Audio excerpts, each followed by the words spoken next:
Hello everyone, welcome back to Ace Wisdom. They didn't say I miss you. They didn't say I regret it. They didn't say a single damn thing. But you felt it, didn't you?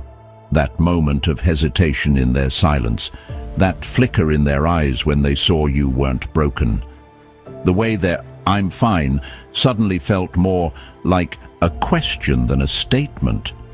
The cool, casual indifference they wear like armor, it cracked. Just a little. Let's stop pretending. Avoidants don't confess. They don't explain. They don't cry on your doorstep at midnight asking for a second chance. No. They leak. They leak their truth through inconsistencies, unwatched stories suddenly viewed, late-night likes from ghost accounts, posts that feel strangely timed, strangely pointed. Because when your energy shifts, when you stop begging, stop chasing, stop over-explaining yourself to someone who never listened in the first place, you take something from them.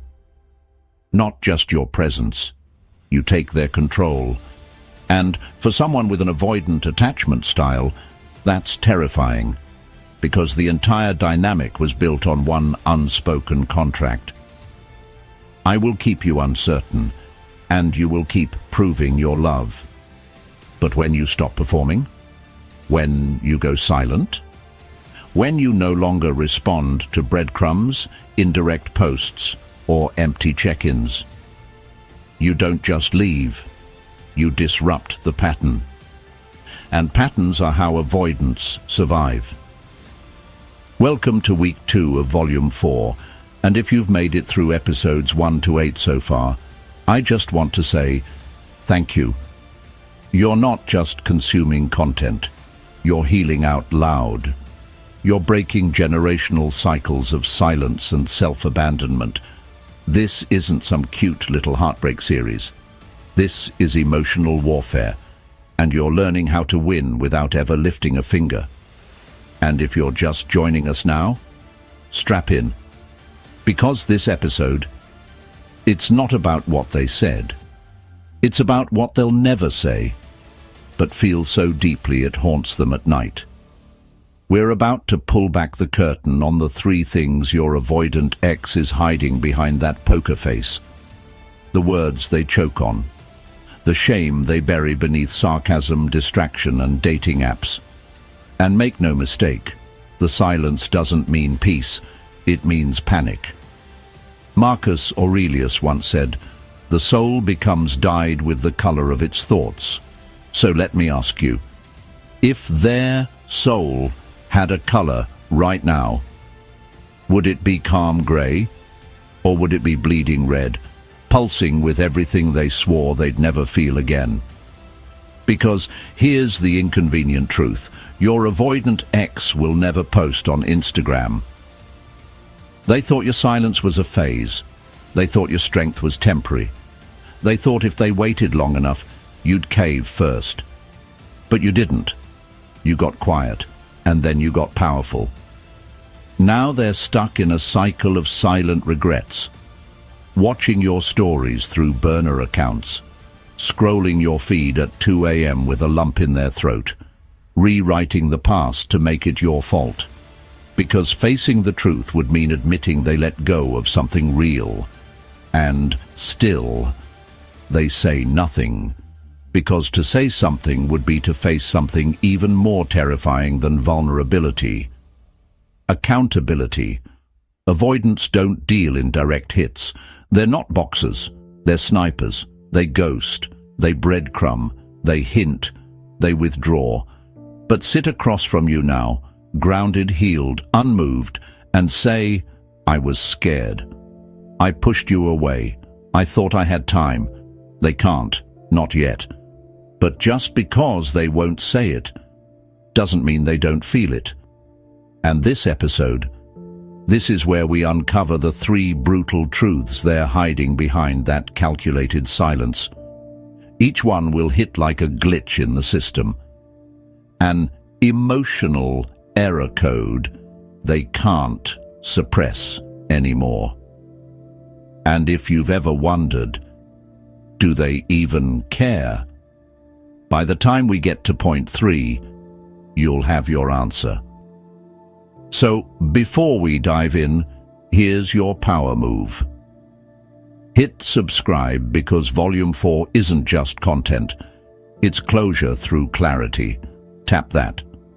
Like if you've ever had to pull yourself out of emotional quicksand alone. Share this with someone stuck in a silent situationship. They need to hear this. And most importantly, join our channel membership. The link is in the description. Help us keep building this unapologetically raw, no BS corner of YouTube. Because this isn't just a video. This is a movement. And now, your assignment. Drop this in the comments if you're watching this the day it drops. I can feel the shift. Type it like a warning. Type it like you're done seeking validation from someone who couldn't even handle your vulnerability. Type it like you're not waiting for closure, because you are the closure. This episode will expose what they won't admit, but deeply feel. Let's go in. Stay focused. Thing 1. I thought you'd chase me forever. Now they'll never say it out loud.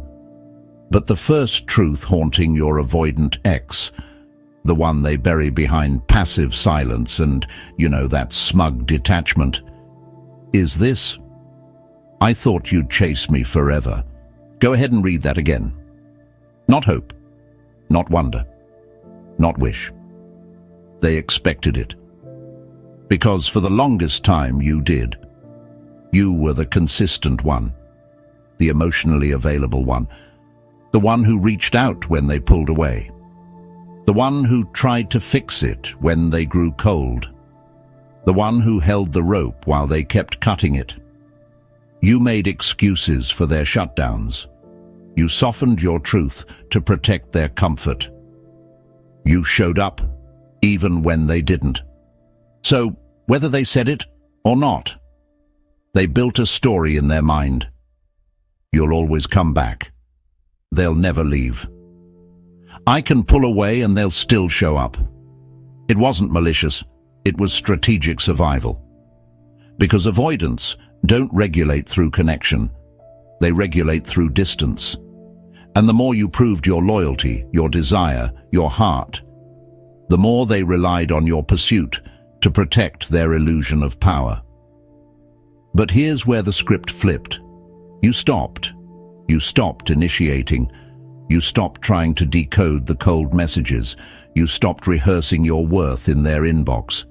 You went silent. And that silence, it wasn't just loud, it was thunderous. Because for someone with an avoidant attachment style, your emotional withdrawal isn't just a surprise. It's a threat. You see, your avoidant ex thrives on one thing: emotional leverage. Not love, not partnership. Leverage. The unspoken emotional rule they live by? If I stay distant, I stay in control. But your energy shift broke the loop. You didn't react the way they wanted.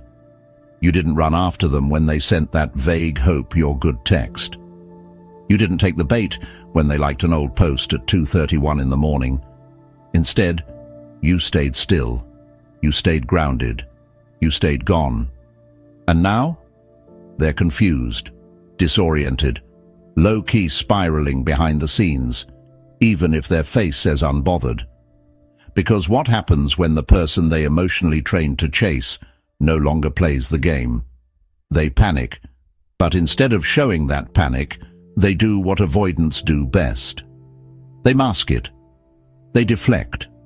They post something subtly aimed at you. They talk to someone new just to prove they're not affected. But underneath all of that, disbelief.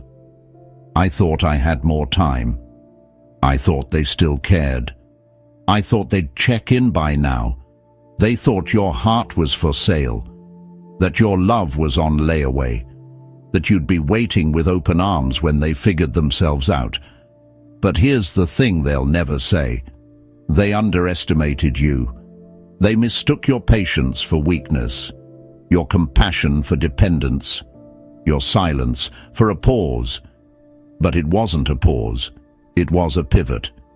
And now they're left wondering, did I push away the one person who actually cared? Yes. Yes, they did. And no, they may never text it, never admit it to their friends, never post it on social media. But they feel it. Every time you don't reach out, every time they check and you haven't watched their story, every time they think about what they had and realize you're not waiting anymore. That's not indifference they're showing. That's shock disguised as pride. Because deep down, they really did think you'd chase them forever. And now, they have to sit in the one emotion they tried so hard to avoid: regret.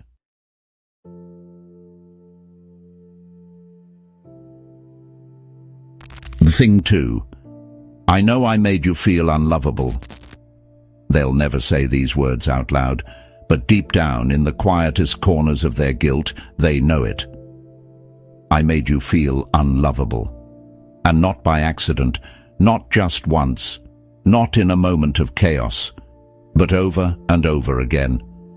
With their cold replies, with their delayed texts, with the way they pulled back every time you leaned in, with that wall they built, brick by brick, between your love and their wounds. Avoidants don't just fear intimacy. They sabotage it. Not because you weren't enough, but because your presence exposed what they were trying so hard to suppress: their own emotional inadequacy. See, here's what most people don't understand. Avoidants don't disconnect because you're doing something wrong. They disconnect because you're getting too close to the truth. And closeness terrifies them, because closeness comes with vulnerability. And vulnerability reminds them of past pain, past abandonment, past shame, all the things they've never healed from. So they do what they've always done. They distance, they dismiss, they downplay. And in that process, they send you the message, whether they meant to or not, that your love is too much, that you are too much. They made you question your own value. Not with insults, but with indifference. Not with rejection, but with emotional starvation. Not with rage, but with quiet dismissal that echoed louder than any scream. They turned you into the one always reaching, the one always over-explaining, the one who walked on eggshells trying to earn what should have been freely given. And now, they sit with that knowledge, even if they won't say it, even if they pretend they did nothing wrong, even if they joke about how dramatic things got. They know they broke something sacred, and that's why they avoid you now. Not because they've moved on, but because they can't face the version of you that finally saw the truth. You were never the problem. You were just the mirror. And mirrors don't lie, but they do expose. You expose their inability to connect, their fear of being truly known, their unconscious pattern of pushing away love to avoid being left. You gave them grace. You gave them space. You gave them everything, and they turned it into a burden. And now, they carry a quiet, unresolved shame. They may cover it with rebounds. They may laugh too hard in their stories. They may act like it wasn't that deep. But deep down, they know. I made someone feel like their love wasn't enough, when in reality, it was more than I ever deserved at the time. They'll never message you and say that. They'll never apologize the way you deserve. They'll never admit they chose pride over healing, but they do carry the weight. Every time they remember your softness, Every time someone new doesn't love them the way you did. Every time they feel that void they swore they were okay with. They'll never say it, but they know. I made them feel unlovable. And I don't know how to undo that. And that right there, that's the grief they don't talk about. Because it's not just about losing you. It's about what they lost in themselves when they hurt the one person who saw past the armor.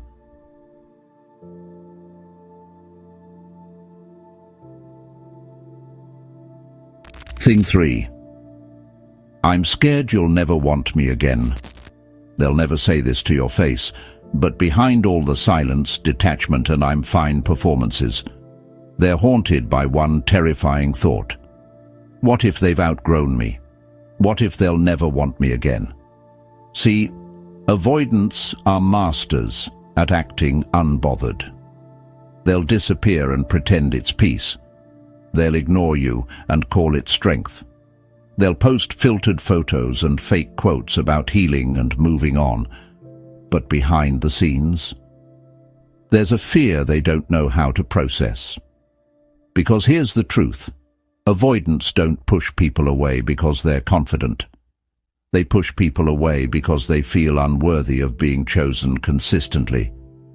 And they'd rather reject you first than be vulnerable second. But when you stop chasing, when you stop feeding their ego, when your attention dries up and your presence disappears, they don't just notice it, they obsess over it. And what used to be certainty, the knowing that you'd always be there, turns into crippling insecurity. Are they talking to someone else? What if they moved on? What if they actually realized I wasn't good enough? It's ironic, isn't it? They spent all that time trying to avoid emotional closeness. Now they're terrified that they might never experience it again. With you. But don't expect a confession. Avoidants won't send a long paragraph saying how much they miss your energy. They won't tell their friends that they messed up and that losing you is starting to sting. Instead, they'll watch in silence. They'll overanalyze every change in your tone, every shift in your energy. They'll send those indirect signals, a vague message, a birthday text, a random like, just enough to see if the door's still open. Because their biggest fear isn't that you're angry. It's that you're done, that you're not checking for them anymore, that someone else gets the version of you that used to be theirs, that you've stepped into your power, and they no longer have a front row seat. And here's the part they really won't say. They know they don't deserve that seat. Not after the way they pulled back. Not after the way they minimized your love. Not after the way they made you feel like being emotionally available was some kind of weakness. So they sit in this emotional purgatory. Too scared to reach out. Too haunted to let go, because reaching out would mean risking rejection. Rejection from the very person they thought they'd always have access to. But letting go, that would mean admitting they lost something real. Not because it died, but because they killed it with neglect. And now all they can do is wonder, if I came back, would they even want me? Have I pushed them so far away? There's no return. They'll never say that to you. Instead, they'll try to reassert control, act unbothered, act aloof, try to prove that they're doing fine. But the truth is, they're scared. Scared that you won't look at them the same way again. Scared that someone else already filled the space they took for granted. Scared that you no longer need the very thing they refuse to give, closure. And they're right to be scared. Because this version of you, the one who stopped chasing, the one who finally chose peace, the one who no longer begs to be seen, you're not easy to get back. And that fear, that deep hidden panic that they ruined the one person who loved them beyond logic, That's what keeps them up at night. Let me know when you're ready for the outro and call to action, and I'll also include the secret mantra for viewers to drop in the comments for a pinned shout-out. So now you know. They'll never text you these truths. They'll never say it to your face. But deep in their chest, under all that ego silence and emotional avoidance, they're screaming it. I thought you'd chase me forever. I know I made you feel unlovable. I'm scared you'll never want me again. These aren't just passing thoughts. These are the emotional scars they cover with distractions, rebounds, and fake confidence. Because here's what nobody tells you. Avoidants do feel, but they feel privately. And they process pain after the damage is done, when it's too late to fix. But too deep to forget. They don't reach out because they're over it. They stay silent because they don't know how to come back from what they did. And now, you're the version of yourself they were never prepared to face. Grounded, calm, silent, and free. So if you're watching this right now, ask yourself, are you still waiting for an apology they can't give? Or have you finally realized that their silence says more than any words ever could? Because this, your peace, your growth, your absence, it's the loudest thing they'll never be able to ignore. If this episode hit you in the chest, here's what I want you to do. Subscribe right now if you haven't, because we're not done. Volume 4 is about to dig even deeper. The next few episodes, let's just say, their mask starts to fall off. Smash the like button to tell the algorithm more people need this kind of raw truth. Share this video with someone who's stuck in confusion. And join the channel membership. The link is in the description. Support the work. Be part of the movement. Let's build this community into something they can't ignore. And now, drop this in the comments if you felt the shift, if you're stepping into your power, and if you finally accepted what they'll never say. Their silence was my confirmation. Let it be a declaration. Let it be your turning point. Let it be the moment you stopped wondering and started reclaiming. Oh, and one more thing. If you watched all the way through, you know, I always drop a secret mantra in one of the key points. Go back to thing 2. Find it. Be the first to comment it, and I'll pin you. We're not chasing anymore. We're not explaining ourselves to people who choose confusion. We're not shrinking just to be tolerated by someone who can't even handle our truth. We're rising. We're remembering. We're becoming. This was Volume 4, Episode 9. Stay ready. Because Episode 10, that's when their internal collapse begins. I'll see you there. Stay powerful. Go support our TikTok Ace Wisdom 6 community to be one of the first 10K followers. Watch the next video on the end screen and drop your video suggestions in the comments. Thank you and peace out.